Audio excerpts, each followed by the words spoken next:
because you carry the pass. Welcome to Kisumu. I'd also like to welcome my dear friend, Jean-Pierre Elong-Basti, who is the Secretary General of the Union of Cities and Local Government of Africa, an organization which has been very, very key in supporting subnational governments in Africa along the lines of Union of Cities and Local Government in the world. We thank Jean-Pierre Elong-Basti for having enabled us some years ago to hold our cities conference here, which attracted 13,000 people globally, and from which we have derived very, very good programs since then to support not only the county government of Kisumu, but the evolution in general in our republic. I do hope, Mr. President, that it will be possible sooner rather than later, as we have discussed with you and Jean-Pierre Elong-Basti, that the regional office of UCLGA in Nairobi will be vibrant to ensure that what UCLGA stands for in promoting subnational governments in Africa is led from Nairobi under the guidance of Your Excellency. This morning, Your Excellency, we are also privileged, really, to have Shelter Africa, which is an important organization in the area of housing, and we welcome the Chief Executive of Shelter Africa among us, and we also welcome those who represent other development organizations, national and international, with us this morning. Your Excellency, Kisumu has been a growing county within the framework of the Lake Region Economic Bloc, which puts together 14 counties around the lake with a total population of 14 million people. Now, the lake is an important factor in our life because it's also an important factor in communication between Kenya and East Africa, particularly Kenya and Uganda and Tanzania. You remember, Your Excellency, when the East African community collapsed in 1978, we suffered a big shock when the port in Kisumu collapsed with the East African community. When the port was closed in 1978, and the railway station in Kisumu also came to a standstill, the only thing that survived was the railway workshop in Kisumu, where the equipment endured the test of time until very recently when it was opened. Now, when I became governor and we went to the lake with His Excellency, former President Uhuru Kenyatta, and we saw the waste that was lying there, it was decided that the port should be revived. And indeed it was. One of the most interesting things is that we excavated, using Kenya Shipyard Company, as well as Kenya Ports Authority, a lot of vessels which are sunk to the bottom of the lake. One of them was a big ship, which had laid there for over 20 years, but except for the software, all the hardware survived. So when it was brought to shore, Kenya Shipyard Company was capable of reviving it and repairing it to sail on the lake at MV Uhuru 1. This was with the help of the Dutch government, but after the resurrection of MV Uhuru 1, our people learned the science, the technology of making ships so fast that the Dutch said it was time for them to go. And Kenya Shipyard has since then built on their own MV Uhuru 2. The two ships are now sailing between Kisumu and Uganda, transporting goods. And one of the most important investments in this county, whose goods are transported across the lake to Uganda and Mwanza and so on, is a ceramics company here in Miwani, which is very successful and depends entirely on the lake for transporting its goods to neighboring countries, which is an important business for both the ceramic plant as well as ourselves. I'm telling you this story, His Excellency the President and Afrexim Bank, that communication and infrastructure is extremely important in promoting business trade, not just for subnational governments like ourselves, but also for the East African community as a whole.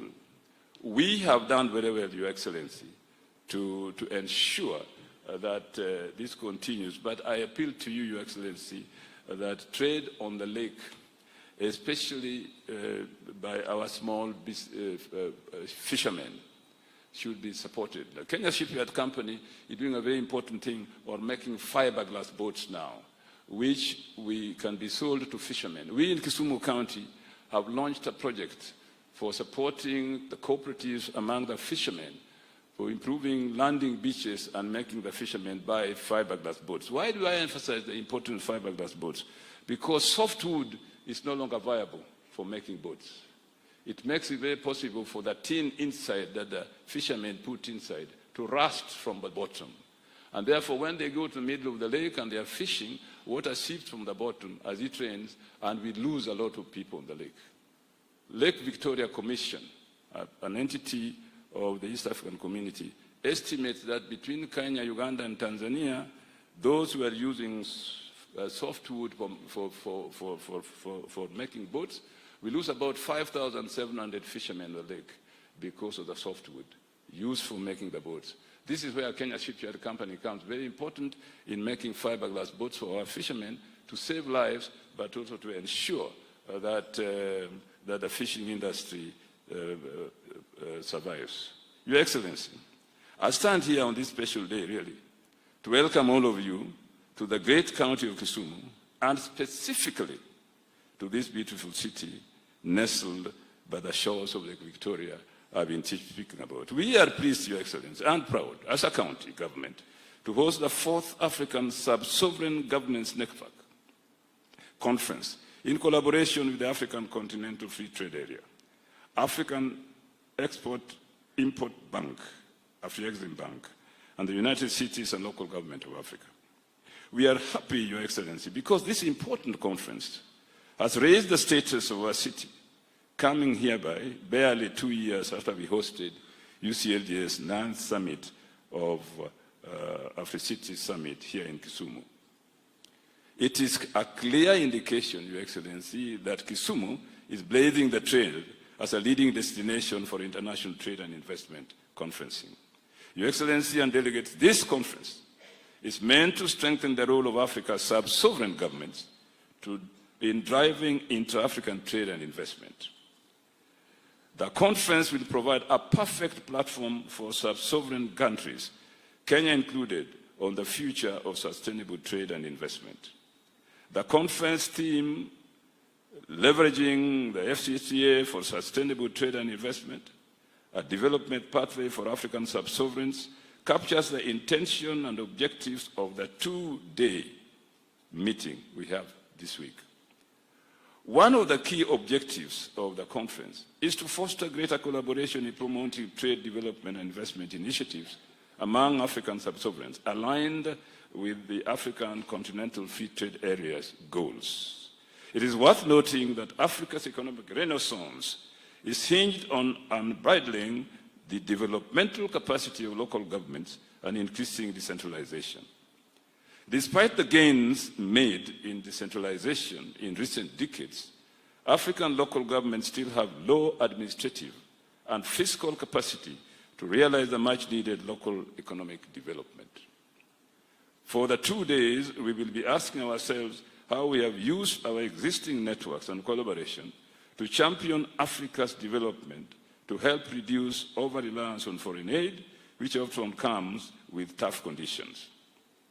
Allow me, Your Excellency, to appreciate Afrexim Bank for the formation of African Sub-Sovereign Network as a platform to facilitate the implementation of the African Continental Free Trade Area, to promote trade, investment, and industrialization among African sub-sovereign governments. I am convinced that the AFNet, the governments will improve inter-regional trade on the continent and provide platform for public-private sector collaboration, enhance regional integration, and peer learning. As an innovative tool of the Afrexim Bank, AFNet therefore comes in handy to bridge the gap and allow sub-sovereigns to accelerate and improve the quality of economic growth in Africa. Ladies and gentlemen, Your Excellency, with these opportunities, African sub-sovereign authorities must prepare to expand intra-African trade, investment, and industrialization to help create jobs. I am laying the emphasis on job creation because the rapid urbanization in our continent has brought a crisis, joblessness, and rise in crime, especially among the youth. We in Kisumu can testify to that. You can see in the newspapers recently that we are being featured as a city where thuggery and criminals are ravaging the lives of people. It's not that bad, but we recognize it exists, and it must be dealt with. I'm confident that with the booming trade and investments, job opportunities and quality of life will improve, and this criminality and joblessness will also go down.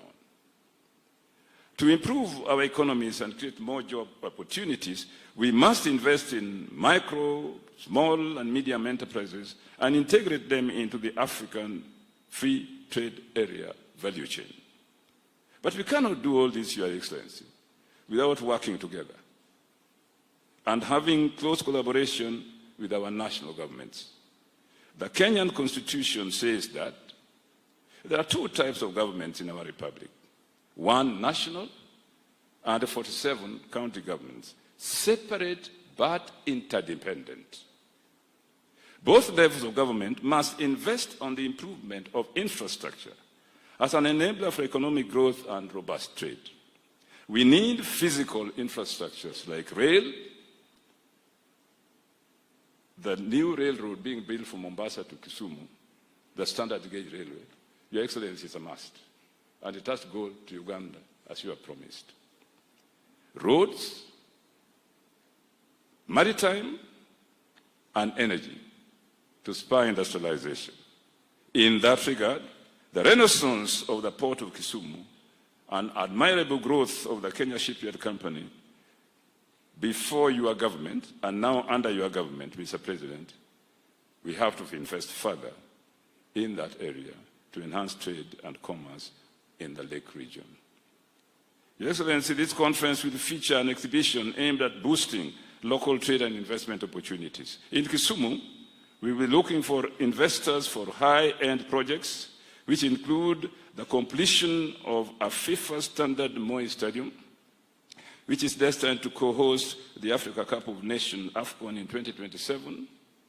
We are happy to announce that our national government is resolute in supporting the completion of ultra-modern Kisumu International Conference Center, which is currently 75% complete. This project was started during the Afro-City Summit, but was not completed due to shortage of funds then. The completion of both the convention center as well as the exhibition center will no doubt give a conducive business environment for private sector investment in a hotel in that area. Mr. President, our guests, ladies and gentlemen, I'm wishing you a very happy stay in Kisumu. As my friend Jean-Pierre Longbasi has agreed, him and the President, Professor Rama, are prepared to stay here for a week longer. As a host, I'm prepared to host you. Allow me, therefore, at this moment, to play for you a short documentary showcasing investment portfolios in Kisumu County. Can you put on the documentary, please? Welcome to Kisumu, where opportunity meets innovation on the shores of Lake Victoria. As one of the Kenya's most dynamic cities, Kisumu is transforming into an investment hub that connects East Africa to the world. Kisumu's breathtaking landscapes, rich cultural heritage, and warm hospitality make it a top destination for travelers. Kisumu's hospitality sector is growing rapidly, offering everything from lakeside resorts to eco-lodges. From lake adventures to cultural heritage sites, there is a wealth of opportunities for investors to elevate Kisumu's tourism potential. Investors in hospitality have a chance to create unforgettable experiences for visitors, capturing a market that is ready to expand. host large gatherings and international summits, the upcoming conference center at Mamboleo ASK grounds will place Kisumu family on the map for global events. It opens an opportunity for an international hotel to be built there. That hotel will provide facilities for conferees and for other tourists and people who come to Kisumu. Healthcare is a priority for Kisumu, and the new cancer center stands as a testament to this commitment. Investment in health infrastructure offers high-impact opportunities that will make quality healthcare more accessible across the region. In a milestone for healthcare, MedAdditors is bringing a state-of-the-art pharmaceutical plant to Kisumu, aiming to serve the healthcare needs of Kenya and neighboring countries. MedAdditors, which is a pharmaceutical firm from the US, working together with the Great Lakes University, private university, a unique initiative where the university and MedAdditors are working together. One, for MedAdditors to establish a pharmaceutical firm. Two, for the university to give it an opportunity for having a faculty of pharmacy where students will be learning as well as working practically in the pharmaceutical firm. This facility not only creates local jobs, but also underscores Kisumu's potential as a regional healthcare hub. If you look at our landscape, almost 70% of the medications used in East and Central Africa are imported from other countries. We looked at Kisumu as very well positioned to have this kind of industries. Because of the location of Kisumu, it is next to the lake, and therefore can uses water transport. It has an international airport within it. It is the gateway for East and Central Africa, and so anything manufactured here can easily find its way into the rest of the East and Central African countries. The Kisumu Special Economic Zone is designed to catalyze trade and industry, offering incentives and infrastructure tailored to business needs. The Special Economic Zone is a gateway for investors ready to tap into East Africa's growing trade landscape. A good example is the Keda Ceramics International Mwani Factory, a $160 million USD plant dealing in ceramic styles and sanitary ware production. Efforts are underway to improve power stability, accessibility, and other infrastructures. By investing in manufacturing, stakeholders can harness the power of Kisumu's skilled workforce and assess East Africa's expanding markets. Kisumu's passion for sports is undeniable, and the proposed international stadium at Moi Stadium will elevate this love of sports. This project opens doors for investors interested in sports infrastructure, youth development, and community engagement. This FIFA style of FIFA-size stadium requires substantial investment, but also good returns. The vast waters of Lake Victoria hold tremendous potential for Kisumu's blue economy. From fishing and aquaculture to waterfront recreation, investments in sustainable lakefront development are reshaping the way Kisumu interacts with its greatest natural asset. Our promenade around Lake Victoria, that provides a tremendous opportunity for leisure and for investment in hotels and other entertainment facilities. Kisumu's agricultural landscape is a vibrant sector driven by rich soils and innovation. With opportunities in crop production, agri-processing, and modern farming technologies, investors can help meet East Africa's demand for sustainable food production. Our three main agricultural products, both for the domestic and international market, are rice, cotton, and sugarcane. Kisumu is becoming a digital powerhouse supported by tech hubs and a generation of innovative minds. The city's ICT sector is ideal for investors looking to nurture startups, expand e-commerce, and create smart solutions for a digital world. As Kisumu grows, so does the need of reliable water infrastructure. Investment in water systems supports agriculture, industry, and households, enhancing the resilience of the entire city to meet future demands. Kisumu is not just a city, it's a vision for Africa's future. With opportunities across tourism, healthcare, green energy, and more, we invite you to be part of our journey. Come invest in Kisumu and help shape a sustainable, prosperous future.